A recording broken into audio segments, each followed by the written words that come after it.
तव्हांजो मेज़बान धणी बख़्श बारी जो अॼु असीं गुफ़्तगू कंदासीं हिकिड़ी तमामु क़दावर शख़्सियत लाड़पट्टीअ जी ज़फ़र इक़बाल सूमरो साहिब सां। ज़फ़र इक़बाल सूमरो पाण क़द जा बि तमामु वॾा ढिघ आहिनि, एॾा वरी तबियतनि जा बि। ज़फ़र साईं तव्हांखे भली ख़र्चूं था पंहिंजे प्रोग्राम में। महिरबानी दरवेश। ज़फ़र साईं तव्हांजी बुनियादी पैदाइश ऐं तव्हांजो अबाणो ॻोठ कहिड़े इलाइक़े सां तव्हां तालुक़ु रखो था ऐं तव्हां पंहिंजी बुनियादी तइलीम जेकी हासिलु कई उहा किथां कई? बेसिकली मुंहिंजो जेको ॻोठु आहे उहो तेलकोट जाती सिटी जाती आहे, जेको हाणे डिस्ट्रिक्ट सुजावल में आहे, पहिरीं डिस्ट्रिक्ट ठटे में हुयो। ऐं इब्तिदाई तइलीम जेका आहे मूं पंहिंजे ॻोठ मां ई हासिलु कई। प्राइमरी तइलीम ऐं हाई स्कूल जी जेका आहे एजुकेशन उहो बि पंहिंजे ॻोठ जाती मां ई हासिलु कई। त तव्हांजी जेकी पैदाइश थी उन में ई तव्हां केतिरो जेको वज़न सां गॾोगॾु क़द जेको तव्हांजो वधियो, बुनियादी नंढपण खां वधियो या ओचितो ई कुझु वक़्त एक्चुअली खां मुंहिंजो 10 सालनि ताईं त आउं बिल्कुलु नॉर्मल हुयुसि पंहिंजी हाइट में ऐं आम ॿारनि वांगुरु ई हूंदो हुयुसि। 10 सालनि खां पोइ क़द में ग़ैर मामूली इज़ाफ़ो थींदो वियो, जेको 13 सालनि ताईं तमामु घणो मुंहिंजो क़द वधी चुको हो। जो आम जेके बि मुंहिंजा क्लासमेट हुआ उन्हनि सभिनी खां एवन शहर में बि मूंखे सभई हिकिड़ो डिघो करे चवंदा हुआ त बाबा क़दावर माण्हू वञे पियो। 13 सालनि खां पोइ अञा बि अच्छा हिन क़द वधण सां हिकिड़ियूं तकलीफ़ूं इहे थियूं जो पोलियो थी वियो मूंखे। अच्छा, हा, बचपन पोइ में 13 सालनि में पोलियो थियो या नंढपण में? पोलियो त बचपन में ई थी चुको हुयो, पर उहो ज़ाहिर जेको थींदो आहे कहिड़ी उमिरि में थो थिए, त आई थिंक उहो थियो 13 सालनि में, 12 खां 13 सालनि जी उमिरि। अच्छा, उन में मुंहिंजियूं जेके टंगूं हुयूं उहे आॾियूं थींदे वियूं, या पेर जेके हुया उहे आॾा थींदे पिए विया। पोइ बाबा उन टाइम ते मुंहिंजो ऑपरेशन करायो। कराची हिकिड़ो मशहूरु डॉक्टर हूंदो हो, डॉक्टर अलीमान अंसारी, जेको अमेरिका में रहंदो हुयो। रिसेंटली हाणे उन जी डेथ थी आहे। उन वीचारे मुंहिंजो ऑपरेशन कयो, राडू वग़ैरह लॻाए करे, जीअं हॾ खे कटे करे सिधो कंदा आहिनि। उहो 13 सालनि जी उमिरि में? यस, 93 में मुंहिंजो ऑपरेशन थियो 13 साल। अच्छा, उन खां पहिरीं जेको तव्हांखे पोलियो ज़ाहिर थियो त पोइ तव्हां वेही रहिया हो या उहो हा, हलण पोलियो फिरण जॾहिं ज़ाहिर थियो त ईअं हे मुंहिंजा गोॾा जेके हूंदा हुआ उहे पाण में हीअं माना हलंदे वक़्तु टकराइजी वेंदा। पाण में हा, टकरबा। त कंहिं टाइम ते धिको अची वेंदो, किरी पवंदो हुउसि, त इहा सूरत हाल हुई। पोइ उन खां पोइ ऑपरेशन थियण खां पोइ इहो थियो जो इन शइ मां छुटकारो मूंखे हासिलु थी वियो। ऐं पोइ उहो ॿी ॻाल्हि आहे त हिकिड़ो ई टंगे जो ऑपरेशन कामयाबु वियो, हिकिड़ी कोन वियो। पोइ इहा अलाह साईं जा करम आहिनि जो आउं हलां पियो। अच्छा, पोलियो जेको थियो उहो पेरनि खां वठी टंगनि ताईं तव्हांखे सॼी राड लॻी हुई? यस यस। पोइ घणो वक़्तु पोइ तव्हां मुतासिर थिया उहो ऑपरेशन जे करे? पढ़ाई तव्हांजी केतिरी मुतासिर थी? तक़रीबन आउं 6 महीना बेड रेस्ट हुयुसि 93 में। ऐं क़द बि वधियलु हुयो, प्लस में पोलियो जो ऑपरेशन बि हुयो। 6 महीना पोइ बैसाखीनि ते हलंदो हुयुसि। स्कूल घर इहे मुंहिंजी रोटेशन हूंदी। अच्छा, घोड़ियुनि ते तव्हां हलंदा हो स्कूल? स्कूल घोड़ियुनि ते वेंदा हो? यस यस। पोइ उन दौरान जॾहिं तव्हां स्कूल वेंदा हो ऐं ओचितो तव्हांजो क़द में इज़ाफ़ो थी वियो, पोइ पाण वटि समाज आहे हिकिड़ो, पंहिंजी हिकिड़ी सोसाइटी आहे जंहिंमें ज़िम्मेवार माण्हू बि चवंदा आहिनि भाई क़द जो डिघो पियो वञे, जंहिंखे एब चवंदा आहिनि। पोइ तव्हांखे ॿार वग़ैरह स्कूल में छेड़ींदा हुआ या पाड़े वारा या उहे माण्हू करे करे हिकारत जी नज़र सां ॾिसंदा हुआ? हीउ समाज असांजो अहिड़ो आहे। पोइ उन वक़्तु अच्छा, इहो ॾाढो दिलचस्पु सुवालु आहे। ऐं हिन सॼे मरहले मां गुज़री चुको आहियां। छो जो पाण वटि त हिते अगरि केरु नंढो क़द आहे त उनखे बि टोकीनि था, जेकॾहिं डिघो क़द वारो आहे त उनखे बि टोकीनि था। त मूंखे बि स्कूल में या शहर में या नंढा ॿार जेके आहिनि उहे नंढे हूंदे टोकींदा हुया। ऐं आउं उन्हनि शयुनि खे हर्ट कंदो हुयुसि। पोइ मूं शहर वञणु छॾे ॾिना।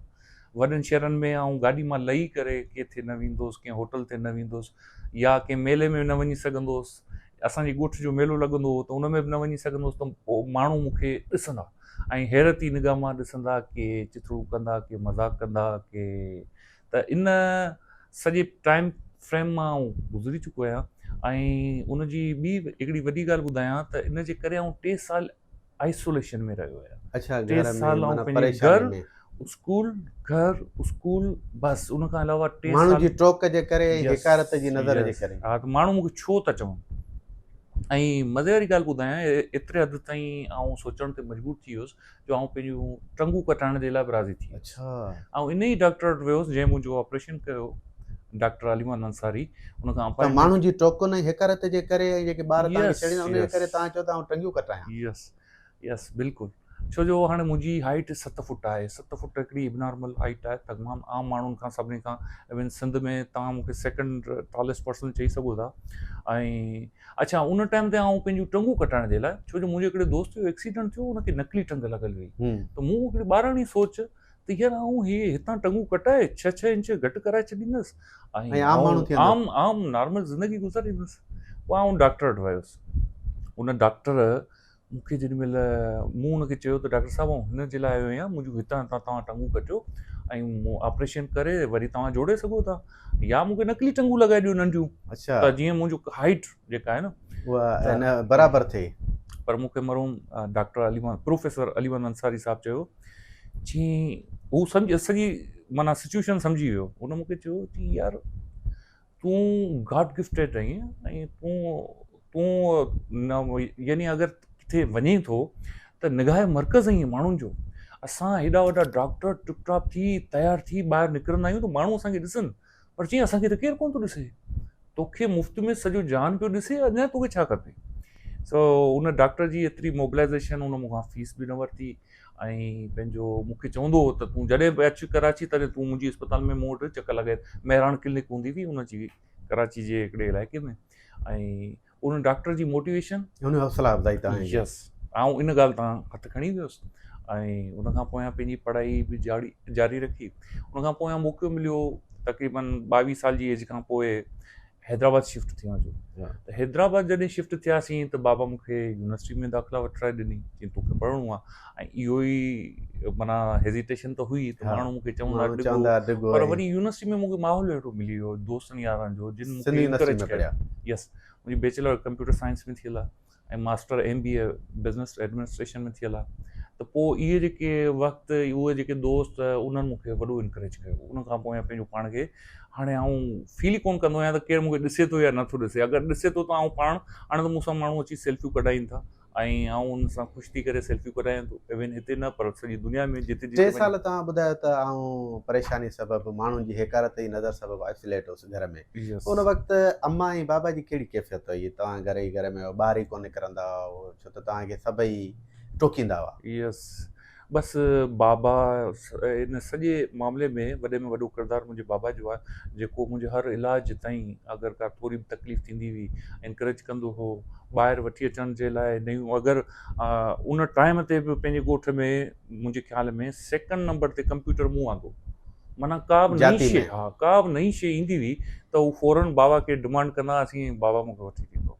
त उन टाइम ते 486 मूं वरितो हुयो, जेको 486 पोइ 58 786 पोइ पेंटियम 1 2 3 पोइ हाणे त तमामु घणा सीरियस ऐं वर्जन अची विया। त उन टाइम ते बि मूं दीवान शुगर मिल में हिकिड़ो डिप्लोमा कंप्यूटर जो कोर्स थियो, उहो उतां मोटरसाइकिल ते चढ़ी दोस्त सां गॾु 3 महीननि जो उहो कोर्स मूं कयो। शौक़ु हूंदो हुयो मूंखे पढ़ण जो ऐं नयूं नयूं शयूं सिखण जो, ऐं इहो त बाबा वॾो इनकरेज कंदो हुओ। अच्छा, तव्हां जॾहिं हैदराबाद ईंदा हो या शहर जे साॻे कम सां, पोइ गाॾियुनि में ईंदा हो, पोइ गाॾियुनि वारा तव्हांखे स्पेशल सीट ॾींदा या कीअं? हा बिल्कुलु बिल्कुलु, इहो तमामु मां तव्हांखे ॿुधायां त जॾहिं आउं बसनि में वैननि में सफ़र कंदो हुयुसि, हैदराबाद जॾहिं नवां आया हुआसीं तॾहिं हिते मूं वटि गाॾी कोन हुई। गाॾी मूं हिते 2002-3 में पोइ मूं रखी, जेका अलहमदुल्ला कंटिन्यूसली आहे।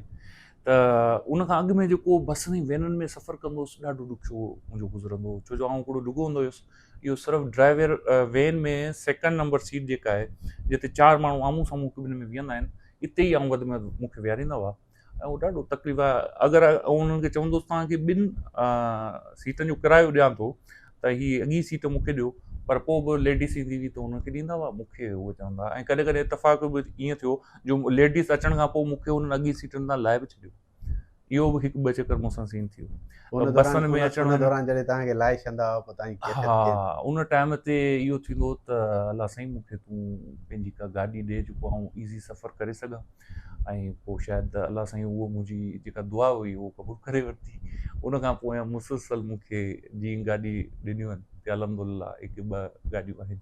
लालपटी त हिकिड़ो ख़ूबसूरत खेतो आहे, पोइ जाती में को अहिड़ो माण्हू कोन हो, अहिड़ो शख़्स न हो जेको तव्हांखे उत्साहे त तइलीम ॾांहुं वधो, तव्हांजो कदु शानदार आहे, जीअं तव्हांखे डॉक्टर चयो, अहिड़ा माण्हू न आहिनि छा जी आहे? जी बिल्कुलु, काफ़ी अहिड़ा जेके बाबा जा दोस्त या प्लस में जेके डॉक्टर इंजीनियर उहे तमामु उहो जेको पढ़ियलु लिखियलु तबिको आहे उहो इनकरेज कंदो आहे। हम्म, पर हाणे तव्हां ॾिसो त रूरल एरियाज़ में अक्सर करे असां वटि पढ़ाई न हुअणु बराबरि आहे ऐं उहे माण्हू असांखे उन निगाह सां ॾिसंदा। अगरि उन्हनि जे साम्हूं शहर मां को नंढे कद वारो वेंदो त उनखे उहो टीज़ कंदा। ऐं इहो ख़ाली जाती जी ॻाल्हि कोन्हे, पूरे हैदराबाद शहर जी ॻाल्हि आहे। तव्हां हैदराबाद शहर में वञो या किथे बि माण्हुनि जे मेड़ाके में वञो त तव्हांखे उहो हक़ारत वारी नज़र सां ॾिसंदा।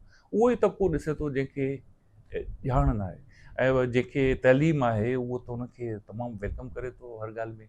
बाबा ई त ख़ुदा जी तरफ़ां